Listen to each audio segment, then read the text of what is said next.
Vous écoutez On en dit quoi?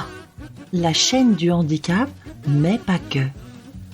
Un podcast qui dépoussière allègrement les questions de différence, de hors normes, d'extraordinaire, de baroque et de biscornu, pour tous les allumés du bocal et les autres.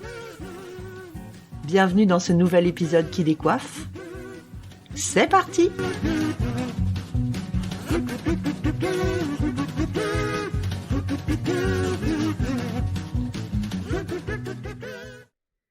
Salut mes petits extras! Aujourd'hui sur On en dit quoi?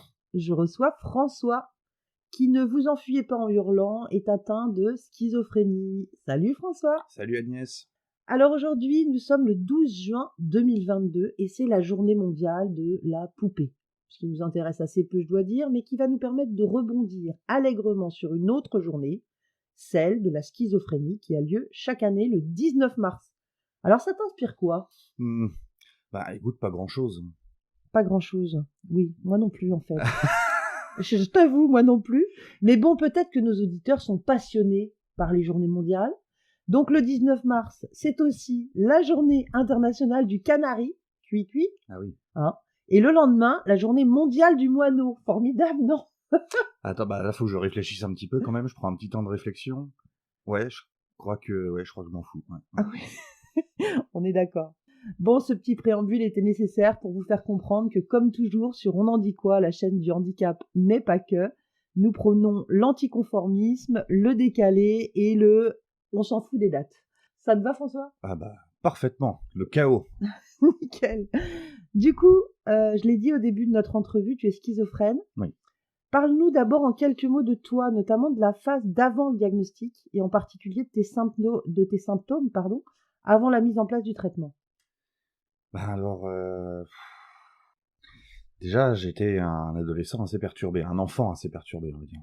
Puis un adolescent auquel on se demandait est-ce qu'il va rester en crise toute sa vie, quoi. Il y avait beaucoup de colère, il y avait déjà des angoisses, même si je les percevais pas.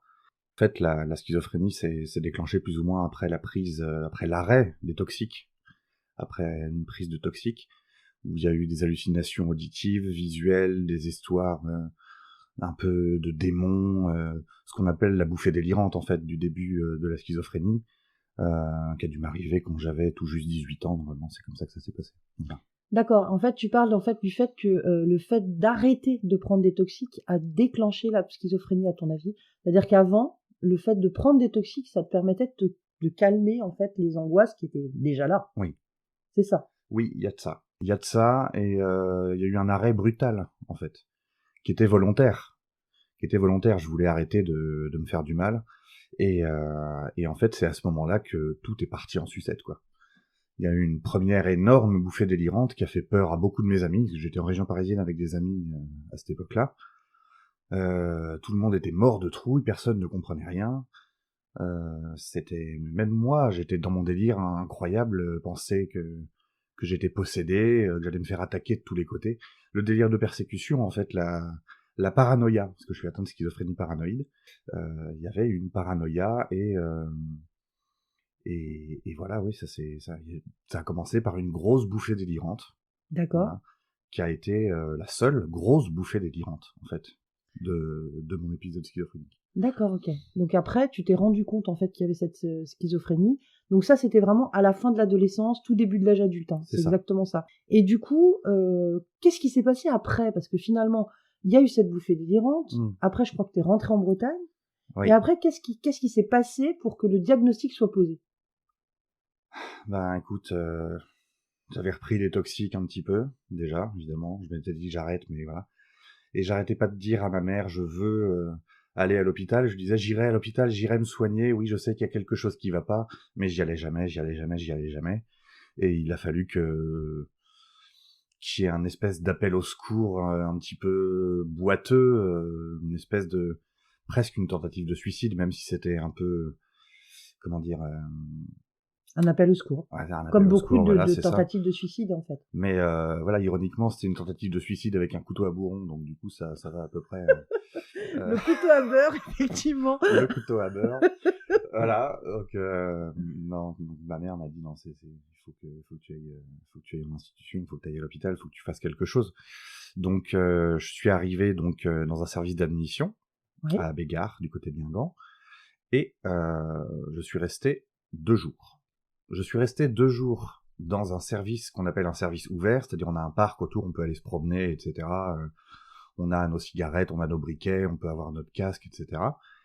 Et en fait, le psychiatre qui me suivait là-bas, qui m'a suivi pendant 2 jours, donc, Dr Kerad,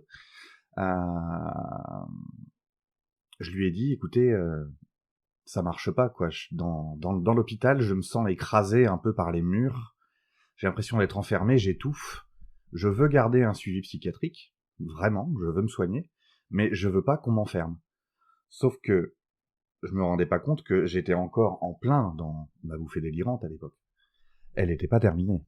Elle n'était pas terminée, et donc le médecin a décidé eh bien de me faire interner dans un service fermé, donc Sainte-Camille. Ce qu'on appelle du coup une hospitalisation d'office à la demande d'un tiers. Voilà. Mais ce tiers, c'était le médecin. Voilà, c'est ça. Donc ça, c'est quelque chose d'important à dire, je pense, à nos auditeurs, c'est que une hospitalisation d'office à la demande d'un tiers, c'est pas forcément quelqu'un de la famille ou un de tes proches. En fait, ça c'est important parce que souvent, c'est vrai que quand on a une personne qui, comme toi, fait une bouffée délirante, on demande à la famille d'être le décisionnaire, en fait, de dire, bah voilà, je veux que mon enfant, mon mari, ma femme soit internée. Et là, pour le coup, ma mère n'était pas d'accord. Oui, voilà. Ma mère n'était pas d'accord. Elle cherchait pas. Voilà, donc mon père n'était pas d'accord non plus, à mon avis. J'ai des parents divorcés, hein, ils vivent loin l'un de l'autre, ils s'entendent bien, mais ils sont divorcés, donc je les ai pas vus au même moment quand ils sont venus me rendre visite à l'hôpital. Et donc voilà, j'arrive dans ce service fermé, j'arrive avec ma bouffée délirante, j'arrive et je commence, il m'amène dans une salle avec un lit au milieu, un lit d'hôpital moisi, un matelas de 2 cm d'épaisseur, au milieu de la pièce, avec rien du tout autour, et une fenêtre, et des barreaux aux fenêtres. Ils me disent, vous allez rester là en observation pendant 3-4 jours. Je leur demande, là, sur le lit, là, en faisant quoi? Rien, on va vous observer. Je fais d'accord. Très bien. Donc là, j'ai commencé à péter un plomb, je me suis tapé la tête contre le mur, contre la vitre même. J'ai essayé de m'échapper, alors qu'il y avait des barreaux. J'ai essayé de casser la vitre avec ma tête, donc ils m'ont maîtrisé rapidement, ils étaient 4. Clé de bras, une injection de neuroleptique dans la fesse gauche, et attaché au lit, quoi. D'accord. Directement. Comme ça que ça a commencé. Que ça a commencé. Et finalement, cet internement donc cette phase d'observation qui a duré quelques jours, et après l'internement lui-même, il a duré un petit peu plus longtemps, je crois. Il a duré 1 mois et demi. 1 mois et demi, terrible. Et j'ai eu l'impression d'y être resté pendant 5 ans. Ouais, c'est ça. C'était un enfer. J'avais 19 ans.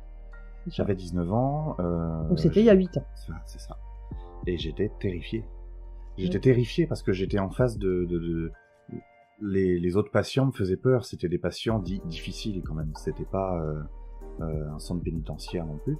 Mais c'était des patients qui étaient cachetonnés déjà à balles. Mais qui était réellement flippant. Moi, j'avais peur de me faire agresser toutes les 2 secondes, donc ça aidait pas forcément pour me calmer. Enfin, en cas de schizophrénie paranoïde, en plus, comme son nom l'indique, t'es en phase de paranoïa. Donc, effectivement, ça n'aide pas. Ouais. Ça n'aide pas. Alors moi, je voudrais qu'on revienne un tout petit peu justement sur cette schizophrénie, parce que finalement, pour les auditeurs, c'est un trouble psychique qui est quand même méconnu du grand public, et les idées reçues sont quand même nombreuses. Ouais. La tendance est d'imaginer que les schizophrènes sont des dangereux psychopathes ou des sociopathes. Hein, on parlera peut-être dans un autre épisode de la différence entre psychopathe et sociopathe, mais voilà. Et en tout cas, dont la personnalité se dédouble, c'est l'idée. Hein. Dans les films, souvent, on voit la personne qui est à la fois une fille, un garçon, qui a 20 ans, 30 ans, 60 ans, et puis qui peut faire des choses sans s'en rendre compte, en fait, etc. Alors donc, explique-nous un peu la réalité des choses.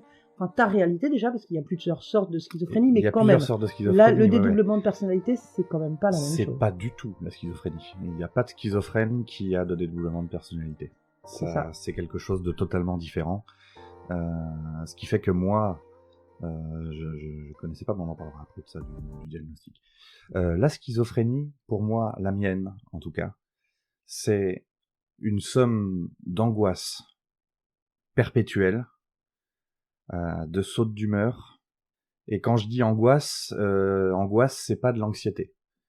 Faut bien discerner l'angoisse de l'anxiété. Moi, c'est de l'angoisse. C'est-à-dire que l'angoisse, c'est un sentiment c'est une situation de douleur, en fait. C'est pas juste quelqu'un qui est stressé, qui est inquiet. Ça m'arrive d'être inquiet et de pas être angoissé. L'angoisse, c'est un truc qui prend aux tripes. Moi, qui me prend personnellement au niveau des côtes, terriblement, où il y a une douleur physique. Une douleur physique et un stress intense.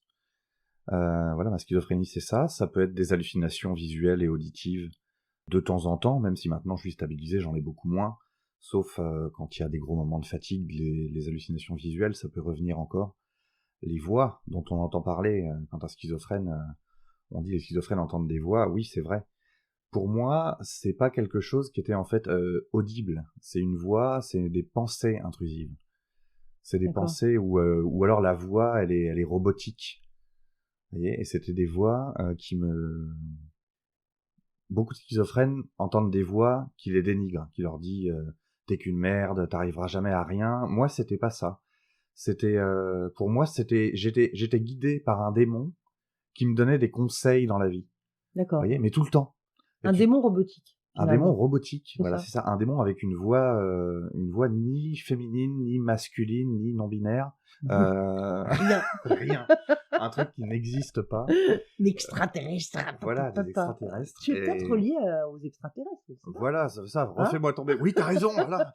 Ah, mon Dieu, là, ils vont venir, pas dans un trou de verre. Non, voilà. Non, mais et voilà, qui me donnait des conseils, genre t'inquiète pas, ça va aller, machin et tout. Et ce qui faisait que du coup, j'avais pas peur de ces voix, mais je les écoutais et j'essayais je leur obéissais en fait. Et puis des fois, ils me disaient de faire des conneries. C'est ça.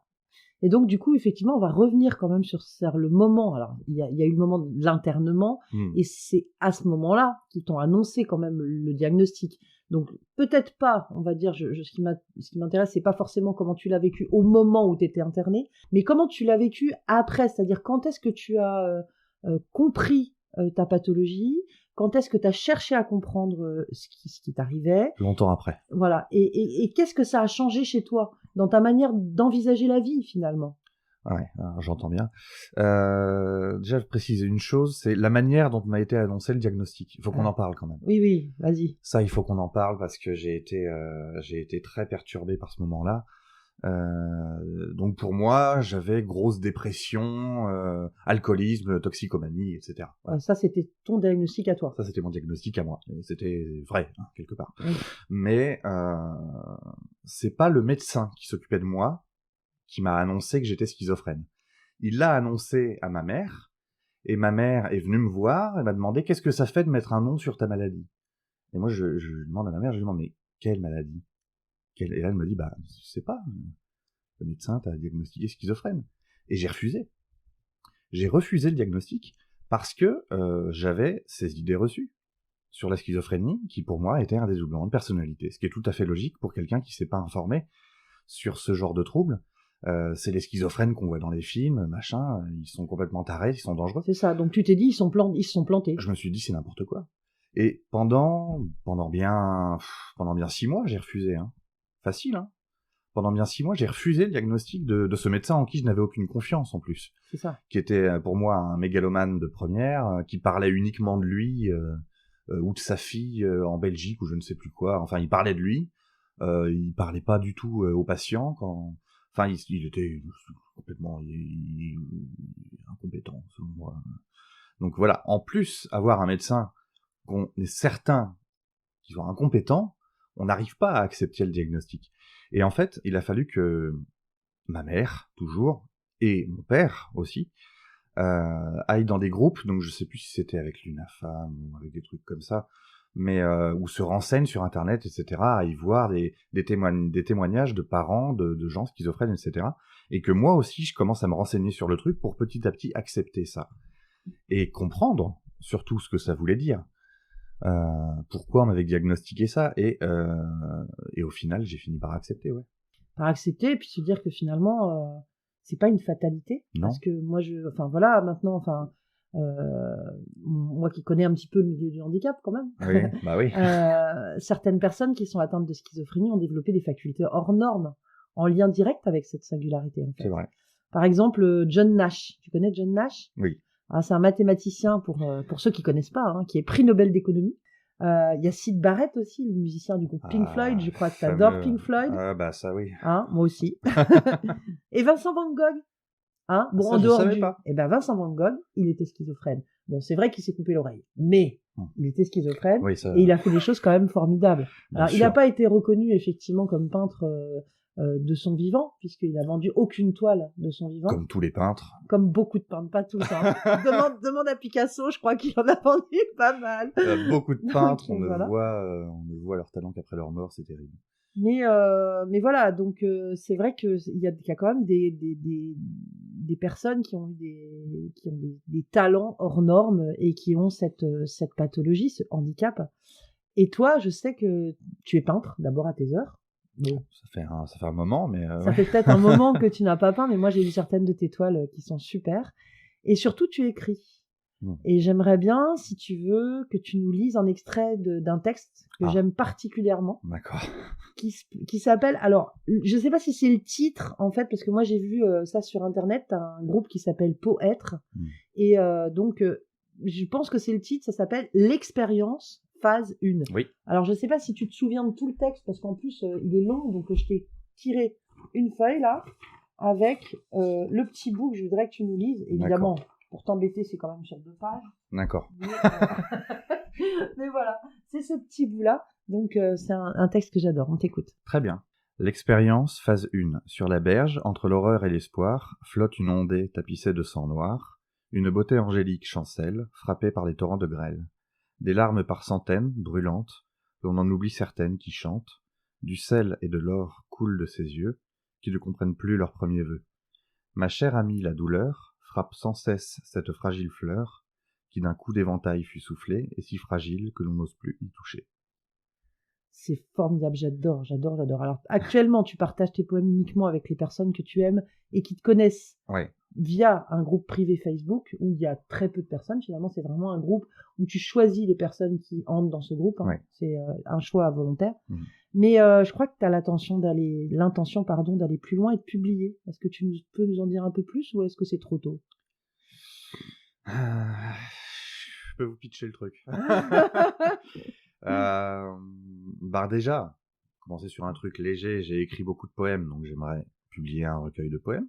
Ça va se faire, je pense, très bientôt. J'espère. J'espère aussi. J'espère. Et sinon, je suis sur un projet, sur un livre, autobiographique d'abord, et une réflexion sur le trouble psychique, avec un espèce de... Comme le côté autobiographique, un voyage dans le temps pour moi.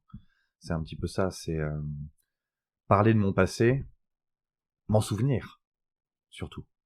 Parce que ça, c'est dur. T'as des pans de ton passé que t'as complètement oublié, finalement. Il y a des choses qui ont disparu de mon esprit. Disparu. Et j'en ai redécouvert certaines. Alors, ça a pu être des rêves, ça a pu être des discussions avec des gens, ça a pu être juste en me concentrant ou en invoquant l'enfance, en écoutant une musique particulière ou un film ou n'importe quoi, des situations. Et c'est un travail de mémoire parce que j'ai refoulé tellement de choses, des mauvaises choses, des bonnes choses. J'ai refoulé plein de trucs. En fait, je me suis concentré sur rien. Je voulais pas entendre parler de mon passé. Et donc, c'est un travail de mémoire de retracer ce qui m'a fait arriver là. Alors, c'est quelque chose que je fais pour moi. Je sais pas si je vais le publier. D'accord. Pour l'instant, en fait, c'est peut-être une manière de te réancrer. Ouais. Parce que en fait, le passé, c'est nos ancrages, évidemment nos parents, notre éducation, etc. Mais les souvenirs aussi, c'est une manière de se réancrer dans le présent et de se lancer après dans un avenir. Et puis c'est d'assumer ma nostalgie qui est important aussi, parce que je suis un grand nostalgique. Ouais, tu serais pas poète sinon. Nostalgique, romantique, tu vois, dégueulasse. Donc. Bah écoute, saleté, quoi. C'était très chouette de parler avec toi. Je te laisse terminer cette entrevue à ta manière. Alors, j'espère un peu décalée, un peu singulière. À toi de voir. comme tu voudras en fait, en partage avec nos auditeurs. D'accord. Tuer des gens. C'est mon conseil. Quand ils font chier, tuer des gens. D'accord ? Bah écoute. Ça me paraît pas mal. Si c'est ta clôture, c'est ta clôture. Voilà. Tuer des gens et manger de la choucroute. Ça va bien ensemble. Ah voilà. C'est mieux quand même, parce que si on mange pas de choucroute après, forcément, c'est pas terrible. Demandez à Hannibal Lecter ce qu'il met dans la choucroute. C'est ça. Mais Hannibal Lecter n'était pas schizophrène. Donc c'est bon, voilà. Mais c'est pas grave. T'es sûr de ça ? Merci d'avoir été notre invité aujourd'hui. Avec joie. Et puis à très vite, j'espère, peut-être pour d'autres aventures quand tu auras publié ton recueil de poèmes. Super. Salut. Bisous.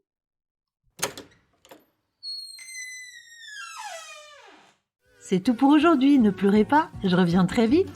Pensez à vous abonner mes petits extras, à mettre plein de belles étoiles et commentaires pour que grâce à vous, notre podcast soit mieux référencé. Je vous donne rendez-vous dans tout juste 15 jours pour un nouvel épisode d'On en dit quoi, la chaîne du handicap, mais pas que. Alors de quoi va-t-on parler ? Culture ? Coup de gueule ? Témoignage ? Science ? Surprise!